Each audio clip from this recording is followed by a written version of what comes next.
Hello అండి. కథ శశి శారది గారు రచించిన అనుబంధం. ఇల్లంతా నిశ్శబ్దంగా ఉంది. లలితమ్మ గారు ఆ న్యూస్ పేపర్ తీసి పట్టుకున్నారు అంతే, చదవడం లేదు. మనసు పరిపరి విధాల పోతుంది. పాత రోజులు ఈరోజు మరీ గుర్తుకు వస్తున్నాయి. ఒంటరిగా ఉండడం వలన జరిగిపోయిన రోజుల్ని గుర్తు తెచ్చుకోవడం తప్ప వేరే ఏమీ పని లేదు. మనసు 35 సంవత్సరాల ముందుకు వెళ్ళిపోయింది. కొడుకు రవి 10 సంవత్సరాల వయసు ఉన్నప్పుడు గుండెపోటు వచ్చి ఆమె భర్త మరణించాడు. ఆ రోజులు తలుచుకుంటే ఇప్పటికే గుండె జలధరిస్తుంది. ఎంతో భయంగా ఉండేది. దగ్గర వాళ్ళెవ్వరూ లేక చిన్నపిల్లాడితో భవిష్యత్తు అంధకారంగా తోచేది. భర్తకు వచ్చిన ప్రావిడెంట్ ఫండ్ బ్యాంకులో వేసి ప్రభుత్వం ఇచ్చే కొద్దిపాటి ఫ్యామిలీ పెన్షన్తో కాలం నెట్టుకు వచ్చేది. ఏ నెల కానెల డబ్బు సరిపెట్టగలనా అని భయపడుతూ ఉండేది. కొన్నాళ్ళు పక్కనే ఉన్న నర్సరీ స్కూల్లో టీచర్గా చేసింది పెట్టుకుని పెంచింది. వాడు కూడా ఇంటి పరిస్థితి అర్థం చేసుకుని ఎప్పుడూ ఏ కోరికలు కోరలేదు.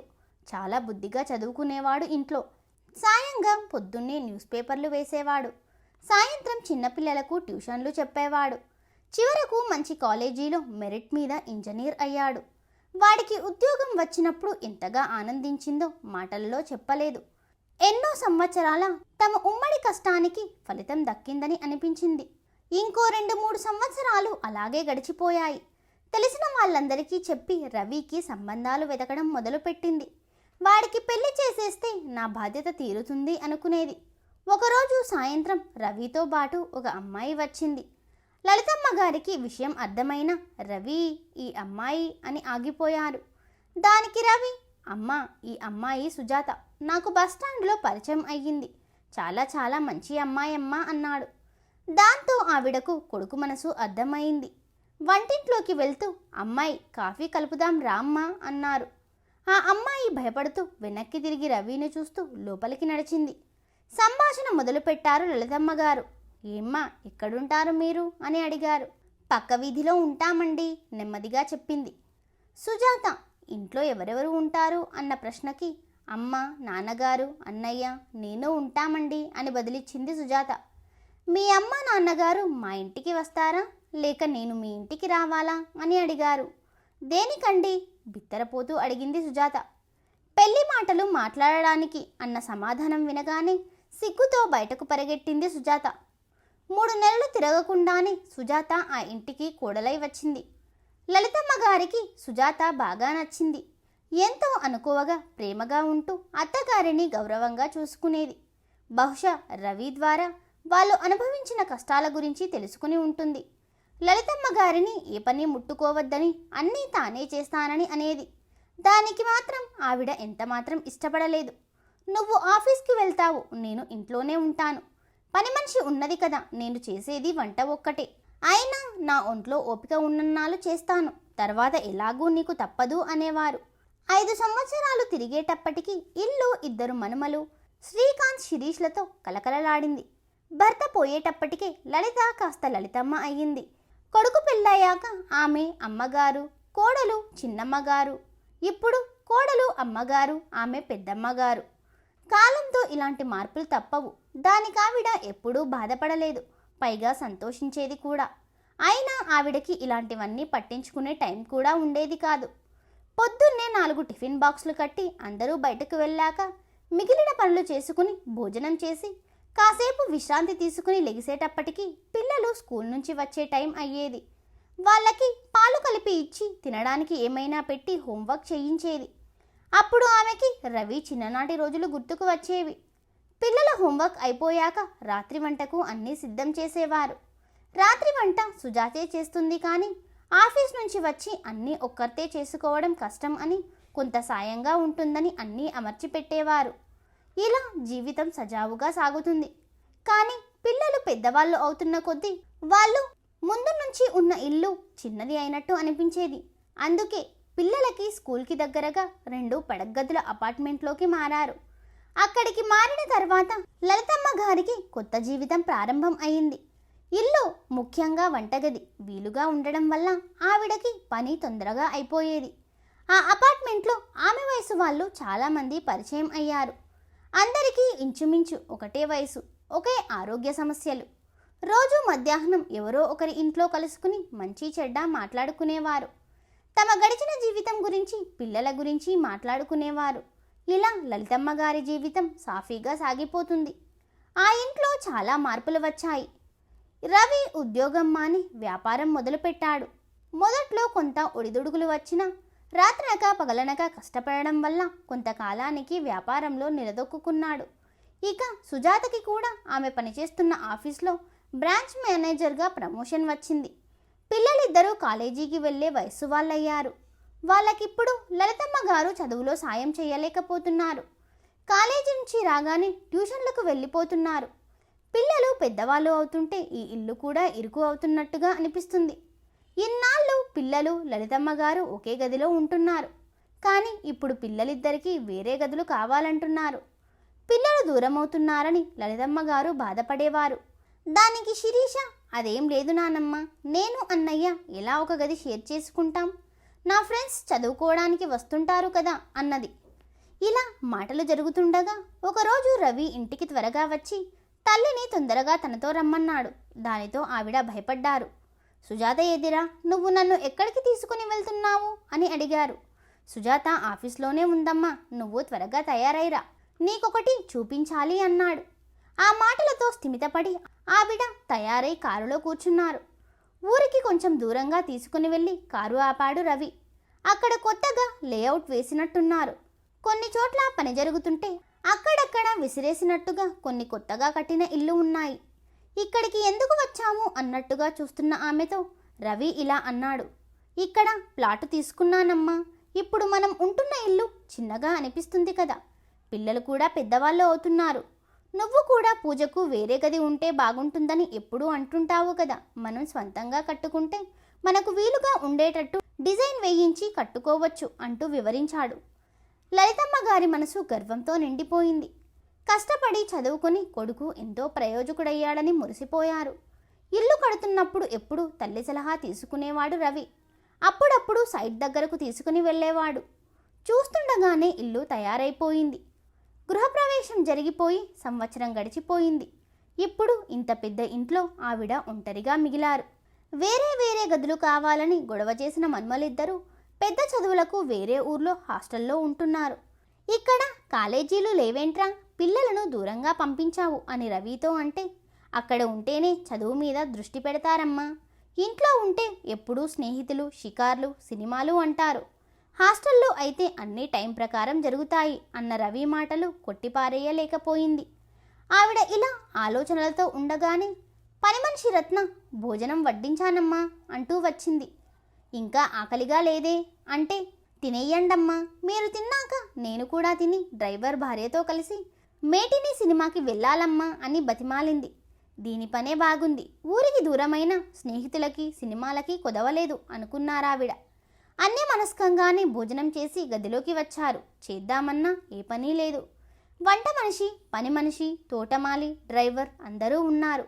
ముందు నుంచి పనిచేసే అలవాటు ఉండడం వల్ల ఆవిడకు తనకు తానే మూలపడిపోయిన పాత సరుకుని అనే భావన బయలుదేరింది. ఆ మాటే ఒకసారి రవితో అంటే, ఇన్నాళ్ళు చాలా చాలా కష్టపడ్డావమ్మా, ఇప్పుడైనా సుఖపడు అన్నాడు. కానీ ఆవిడ ఒంటరితనాన్ని భరించలేకపోతుంది. ఇంతకు ముందులా పుస్తకాలు కూడా చదవలేకపోతుంది. కొంచెం చదవగానే కళ్ళు మండుతున్నాయి. ఒక విషయం ఈ మధ్య పదే పదే అనిపించసాగింది. అదే ఓల్డేజ్ హోమ్లో ఉంటే బాగుంటుందేమోనని. చాలాసార్లు టీవీలో వాటి ప్రకటనలు చూసింది. కొన్ని బాగా నడపకపోయినా కొన్ని ఆశ్రమాలు చాలా బాగుంటున్నాయి. అక్కడ పెద్దవారికి చాలా సౌకర్యంగా ఉంటుందని ఆవిడ భావించారు. అంటే ఇంట్లో లేవని కాదు కానీ అక్కడ తన వయసు వారు ఉంటారు కాబట్టి బాగా కాలక్షేపం అవుతుందని. ఆ రోజు రవి ఇంటికి రాగానే ఈ విషయమై ప్రస్తావించాలని అనుకున్నారు. ఆఫీస్ నుంచి రాగానే తల్లి అన్యమనస్కంగా ఉండడం గమనించాడు రవి. ఏమ్మా అలా ఉన్నావు, ఒంట్లో బాగాలేదా అని అడిగాడు. ఏం లేదురా, బాగానే ఉన్నాను అన్నారావిడ. ఒంట్లో బాగోలేకపోతే వెంటనే చెప్పమ్మా, దాయకు అన్నాడు. తల్లి తన కోసం పడ్డ కష్టం ఒక్క క్షణం కూడా మర్చిపోడు రవి. కొడుకు తన గురించే ఆలోచిస్తుంటాడని ఆవిడకు తెలుసు. తాను ఓల్డేజ్ హోమ్లో చేరతానంటే ఎంత బాధపడతాడో కూడా తెలుసు. అయినా భోజనాలు అయిన తర్వాత ఆవిడ కొడుకు గదిలోకి వెళ్ళారు.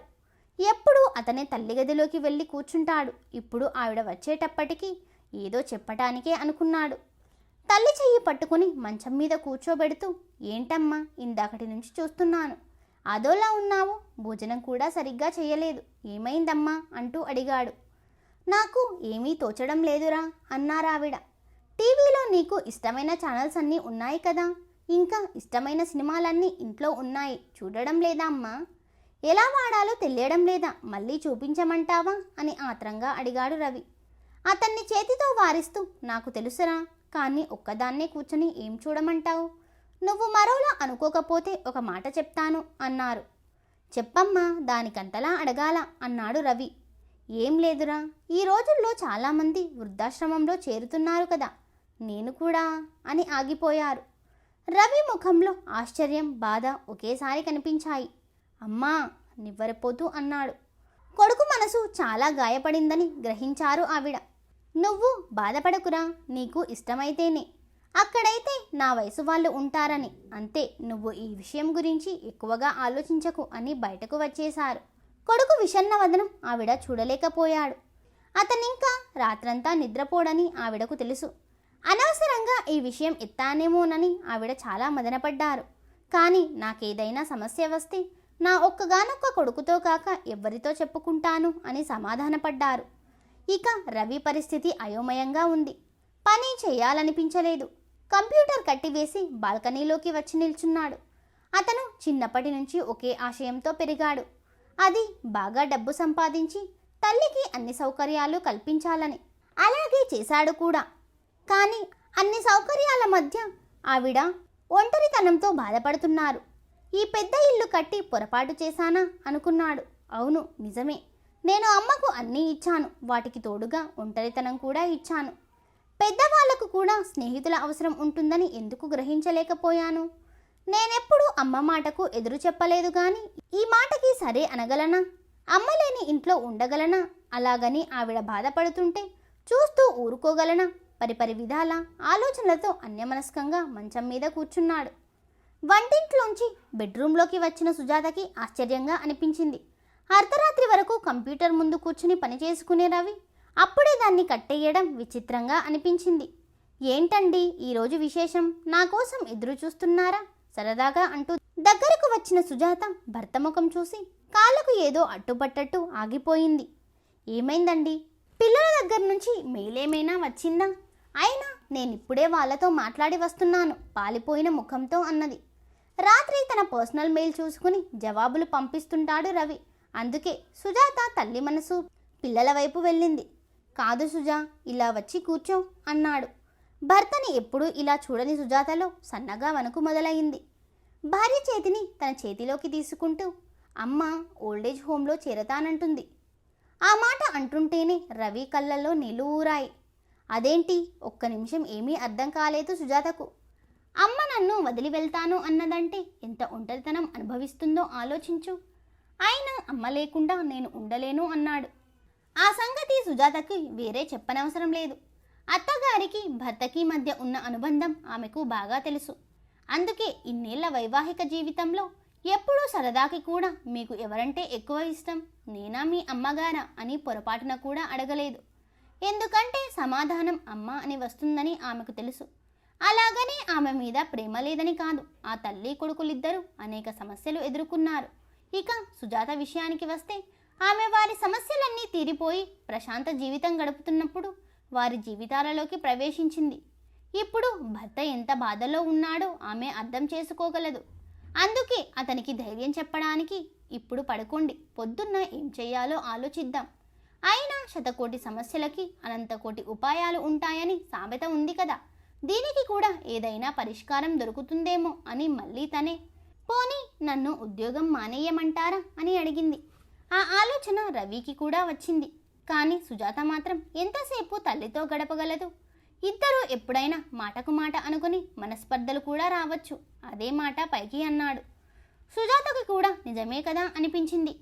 భర్తకి ధైర్యం చెప్పినా పడుకున్న సుజాతకి నిద్ర కరువయింది. ఆమెకు తల్లి గుర్తుకు వచ్చింది. అమ్మ కూడా ఇలాగే బాధపడుతుందా అనిపించింది. మొదటిసారి ఆ దిశగా ఆలోచించడం మొదలుపెట్టింది. ఈ ఇల్లు గృహప్రవేశానికి వచ్చినప్పుడు ఆవిడ 2 నెలలకు పైగానే ఇక్కడ ఉండిపోయారు. ఇంకా వెళ్తాను అని కూడా అనలేదు. కూతుర్ని మనవలని వదలలేకేమో అని అప్పుడు అనిపించింది. బహుశా ఆవిడ కూడా ఒంటరితనంతో బాధపడుతున్నారేమో. ఇక్కడ అత్తగారితో కలిసి ఉండడం ఆవిడకు బాగుండేదేమో. ఇద్దరూ కలిసి తోటలో తిరిగేవారు, టీవీ చూస్తూ కామెంట్ చేసేవారు, పేపర్ చదివి రాజకీయాల గురించి చర్చించుకునేవారు. ఇవన్నీ గుర్తుకు వచ్చాయి సుజాతకు. అయ్యో, ఈ సంగతి ముందుగా ఎందుకు నాకు తట్టలేదు అని ఆమె మనసు తల్లడిల్లింది. మనం ఏమనుకుంటాం వాళ్ళ గురించి? వాళ్లకు అన్ని విషయాలు ఎందుకు? ఏదో ఒక దగ్గర కూర్చుని చూసినంతసేపు టీవీ చూసి తర్వాత కృష్ణారామ అనుకోవచ్చు కదా అనుకుంటాం. కానీ మనకు ఆ వయసు వస్తుంది కదా, మనం అలా ఉండగలమా? ఈ చిన్న విషయం ఎందుకు మర్చిపోతాం? వాళ్లకు కూడా స్నేహితులు ఉండాలని, వాళ్ళు వాళ్ళ భావాలు ఎవరితోనైనా పంచుకోవాలని అనుకుంటారని ఎందుకు భావించము? ఇలా అనుకోగానే సుజాత కళ్ళల్లో నీళ్లు ఊరాయి. ఈ దిశగా ఆలోచించడం మొదలుపెట్టాక సుజాత మనసులో ఒక ఆలోచన రూపుదిద్దుకుంది. టైం చూస్తే అప్పుడే 4:30 అయిపోయింది. భర్త కూడా నిద్రపోయి ఉండడని తెలుసు. లైట్ వేయగానే రవి లెగిసి కూర్చున్నాడు. ఇక మీకు నిద్ర పట్టదు, ముఖం కడుక్కోండి, కాఫీ కలుపుతాను అంటూ పక్క గదిలోకి వెళ్ళింది. రవి చాలాసార్లు అర్ధరాత్రి వరకు పనిచేసుకుంటాడు. రాత్రి టీ పెట్టడానికి కిందకి కిచెన్లోకి వెళ్ళలేక పక్కనే కాఫీ టీ పెట్టుకోవడానికి చేసుకున్నారు. రవి బాత్రూంలోంచి వచ్చేటప్పటికి 2 కప్పులలో కాఫీ కలిపి తెచ్చింది సుజాత. రవి కాఫీ తాగుతుండగా నాకొక ఐడియా వచ్చింది అన్నది సుజాత. ఏంటి చెప్పు అన్నాడు. ఇంతవరకు నేను ఆలోచించలేదు. అమ్మ కూడా ఇలా ఒంటరితనంతో బాధపడుతూ ఉండవచ్చు. అమ్మను ఒక 2 నెలలు ఇక్కడికి వచ్చి ఉండమందాం. అత్తయ్య గారు కూడా అక్కడకు వెళ్ళి ఉండవచ్చు. వాళ్ళకి కొంచెం మార్పు ఉంటుంది, ఏమంటారు అని అడిగింది. రవి మనసులో రాత్రి నుంచి ఉన్న బాధ అంతా చేత్తో తీసివేసినట్టు మాయమైంది. బ్రిలియంట్ ఐడియా, కానీ అమ్మ కూడా వెళ్ళాలా అన్నాడు. ఎప్పుడు మా అమ్మనే రమ్మంటే బాగోదు కదా, నవ్వుతూ అంది సుజాత. నిజమే అనుకున్నాడు రవి. సుజాత మళ్ళీ మొదలుపెట్టింది. నేను ఈ విషయం రాత్రంతా ఆలోచించాను. ఇది మన ఒక్క కుటుంబ సమస్యే కాదు, దాదాపు అందరి ఇళ్లలోనూ ఉంది. మనకు తెలిసిన వాళ్ళనే తీసుకోండి. ఈ ఊళ్ళోనే 5-6 అత్తయ్య లాంటి వాళ్ళు ఉన్నారు. మా పెద్దమ్మనే తీసుకోండి. పిల్లలు అమెరికాలో సెటిల్ అయ్యారు. ఆవిడ ఒంటరిగా ఉంటున్నారు. ఆవిడను కూడా రమ్మంటే రావచ్చు. తర్వాత నెమ్మదిగా అందరి లిస్టు తయారు చేసి వాళ్ళ ఇంట్లో వాళ్ళతో మాట్లాడి వీళ్ళు ఒకరి ఇంటికి ఒకరు వెళ్ళి ఉండి ఎప్పుడూ ఒంటరిగా ఉండకుండా చూడగలిగితే బాగుంటుంది కదా అన్నది. దానికి రవి, కానీ దానికి చాలా టైం పడుతుంది. ఇక్కడ ఇంకో విషయం గుర్తుపెట్టుకోవాలి. ఎప్పుడూ ఒక ఇంట్లో 2 కన్నా ఎక్కువ మంది ఉండకుండా చూసుకోవాలి. వాళ్ళకి కూడా పెద్దవాళ్ళకి చెయ్యాలంటే కష్టం కదా అన్నాడు. ఆ సంగతి తర్వాత ఆలోచిద్దాం, ముందు అన్నయ్యకి ఫోన్ చేస్తాను అంటూ ఫోన్ దగ్గరకు వెళ్ళింది. పొద్దున్నే చెల్లి దగ్గర నుంచి ఫోన్ వచ్చేటప్పటికి సుకుమార్ కంగారు పడ్డాడు. ఏమ్మా సుజాత, అందరూ బాగున్నారు కదా అని అడిగాడు. అందరూ బాగున్నారన్నయ్య అంటూ విషయం వివరించింది. అలాగేనమ్మా, అమ్మను పంపిస్తాను, కానీ మీరు ఇల్లు కట్టుకుని వెళ్ళిన తర్వాత పొద్దుగా ఇటువైపు రావడం మానేశారు. ఆదివారం అందరూ పొద్దున్నే వచ్చేయండి. లంచ్ తర్వాత అమ్మని తీసుకుని వెళ్దురుగాని అన్నాడు. అలాగే అన్నయ్య, తేలికైన మనసుతో అన్నది సుజాత. దూతిపింజలా తేలికయ్యింది రవి మనసు. ఆ సమయంలో పూజ పూర్తి చేసుకుని తోటలో కూర్చుంటుంది. అమ్మకి కాఫీ కలుపు అని మళ్ళీ తానే, వద్దులే నేనే కలుపుతాను అని 2 కప్పుల కాఫీ కలిపి ఫ్లాస్క్లో పోసి తీసుకుని వెళ్తుంటే చిన్ననాటి రోజులు గుర్తుకు వచ్చాయి. తల్లికి కాఫీ అంటే చాలా ఇష్టం, కానీ తండ్రి చనిపోయిన తర్వాత కాఫీకి పాలు ఎక్కువ పడతాయని టీ తాగేది. ఒక ఆదివారం మాత్రం కాఫీ కలిపేది, అది 2 చిన్న గ్లాసులలో. ఇప్పుడు ఇంట్లో చిక్కటి పాలు, ఖరీదైన ఇన్స్టెంట్ కాఫీ పొడి ఉన్నాయి. అయినా ఆ రోజుల్లో తల్లి కలిపిన నీళ్ళ కాఫీ రుచి దీనికి రాదనిపిస్తుంది. అదే మాట తల్లితో అంటే, లేదురా, కాఫీ ఇప్పుడే రుచిగా ఉంది. అప్పట్లో మనకది అందుబాటులో లేని రుచి, అందుకే వారానికి ఒక్కసారి తాగినప్పుడు ఎక్కువ ఆస్వాదించే వాళ్ళం. ఇప్పుడు రోజు తాగుతున్నాము కదా, అందుకే అంత రుచిగా అనిపించడం లేదు. అయినా జరిగిపోయిన రోజులు ఎంతో మధురంగా ఉంటాయి. కొంతకాలం గడిచిన తర్వాత ఈ రోజులు కూడా ఎంతో బాగుండేవని అనుకుంటాం. ఏదైనా మనకి దూరం అవుతుందేమో అనిపించినప్పుడే దాని విలువ తెలుస్తుంది అన్నారు. నిజమేనమ్మా, నువ్వు చెప్పినవన్నీ నిజం. నువ్వెప్పుడూ నాతోనే ఉంటావని అనుకున్నాను. ఇప్పుడు నువ్వు బయటకు వెళ్తానంటే నువ్వు నాకెంత ముఖ్యమో తెలిసింది. నువ్వు లేకుండా నేను ఉండలేనమ్మా, చిన్నపిల్లాడిలా అన్నాడు రవి. కొడుకు రాత్రంతా నిద్రపోలేదని రవి రాగానే ఆవిడకు తెలిసింది. కొడుకుని చాలా బాధ పెట్టానని ఆవిడ తల్లి మనసు తల్లడిల్లింది. రాత్రంతా నిద్రపోలేదు కదరా, ఇంట్లో పిల్లలు కూడా లేరు కదా, అందుకే అప్పుడప్పుడు అలా అనిపిస్తుంది. ఇంకెప్పుడు అలా అననురా అన్నారు. లేదమ్మా, నువ్వు నీ బాధ పైకి చెప్పడం వల్లే నా పొరపాటు నాకు తెలిసి వచ్చింది అంటూ సుజాతకు వచ్చిన ఆలోచన గురించి చెప్పాడు. ఎవరైనా ఇంట్లో ఉంటే బయటకు వెళ్తానని అనవు కదమ్మా అన్నాడు. దానికి ఆవిడ సజల నయనాలతో కొడుకు చెయ్యి పట్టుకుని, నిన్ను కన్నందుకు నేనెంతో గర్వపడుతున్నానురా. అలాగే సుజాత నా కోడలైనందుకు కూడా ఎంతో ఆనందిస్తున్నాను. మీ ఇద్దరూ నా మాటకు విలువనిచ్చి దాని గురించి ఆలోచించారు. ఏదో ముసల్ది ఎక్కడో పడి ఉంటది అనుకోకుండా దానికొక పరిష్కారం ఆలోచించారు. ఈ వయసులో ఉన్న వాళ్ళకి ఇంతకన్నా ఏం కావాలిరా అన్నారు. మేడ మీద నుంచి తల్లి కొడుకులను చూస్తున్న సుజాత కళ్ళు కూడా చెమర్చాయి. అంతలోనే వాటిలో తన కొడుకుని తలుచుకుని ఒక మెరుపు వచ్చింది. తనకు ఆ వయసు వచ్చినప్పుడు వాళ్ళ నాన్న వాళ్ళ నాన్నమ్మను చూసినంత అపురూపంగా తన కొడుకు తనను చూస్తాడని ఆమె గాఢమైన నమ్మకం. ఈ కథ ఎలా అనిపించిందో కామెంట్ బాక్స్లో కామెంట్ చేయండి friends. Thank you for watching.